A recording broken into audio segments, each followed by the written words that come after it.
Welcome to Day 7 of 30 Takes in 30 Days, the NBA preview series that had to take a break over the weekend to cover the NRL preliminary finals, but which will be completed in time for tip-off. And today I'm talking about a franchise which, despite its storied history and the 30 games that it was good in the 2022 season, has been well and truly stuck in its flop era for so long that the last time they won their divisions, the Rockets and Lakers coaches were still in the league. Steve Nash has since retired, got a head coaching job, and lost it in that time. It's the most supported franchise amongst guys that wear jeans to my gym. There's more than one, and I'm still trying to figure out why. That's right, I'm talking about the Chicago Bulls. And is that Chris Duarte giving a look of pleasant surprise? Because do the Bulls kind of have a squad?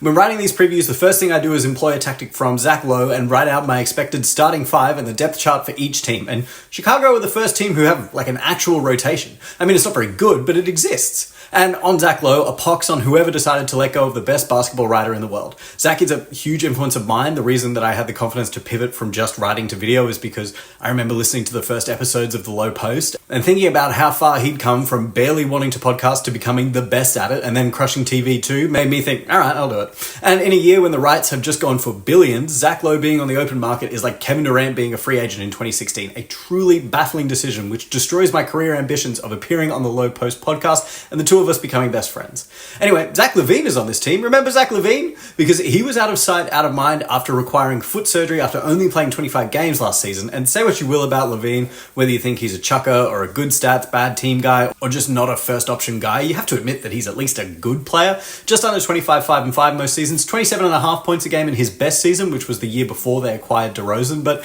he's owed $88 million in the next 2 seasons and has a trade kicker. Chicago would love to trade Zach. He's 28 now, so he's probably found his best and he'll have a couple more years at this level, but his timeline for success is right now and the Bulls is not. Can you win a title with Zach LaVine as your best player? Absolutely not. If he's your second best player, probably also no. Third player, sure, why not? But do you want to pay $40-something million a season just for that? Just because Paul George got that money, it doesn't mean it's a good deal. So the Bulls are as close to a title as LaVine is to an MVP, and he's pretty rusted on in Chicago because that contract sucks.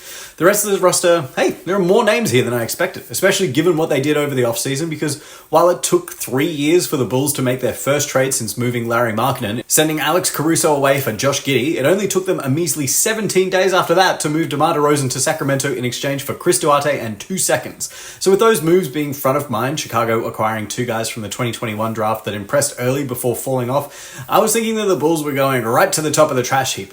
But then I did my little depth chart exercise and there's some things to like here. So, starting 5, you can start Giddey or Lonzo if healthy at point.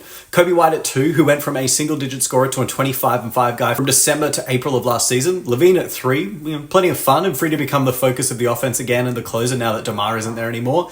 I would have Jalen Smith, who they got for a steal at 3 years, $27 million. At 4 to stretch the floor, he's also best as a help defender. Or Torrey Craig, who I still like. And then you have to have Vooch at the 5 and, whatever, rebounds. Off the bench, you've got whichever point guard doesn't start. Javon Carter, who had a bad year last year, but showed at the Bucks that he's more than capable.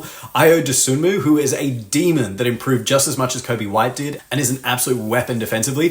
Matas Buzelis, who I'll talk about separately. Torrey Craig, Taylor Horton-Tucker, Patrick Williams as well, who just got a 5-year, $90 million deal, which is, that's a fine number. I don't really think that he's that productive of a player, but at $18 million a season, you take it. And then you get into your Chris Duartes and your Kenny Lofton Jr.'s if he doesn't get cut. But hey, an actual guard rotation with recognizable NBA talent. That's not something that Chicago have had for a while. I can see them going small with Giddey, Ayo, and Kobe together. Maybe some LaVine at the 4. Buzelis is 6'10", he'd be fine. Jalen Smith at the 5, I don't really mind that. That's a lineup that can find a shot within the first 5 seconds of the shot clock. It might not go in, but it's going up.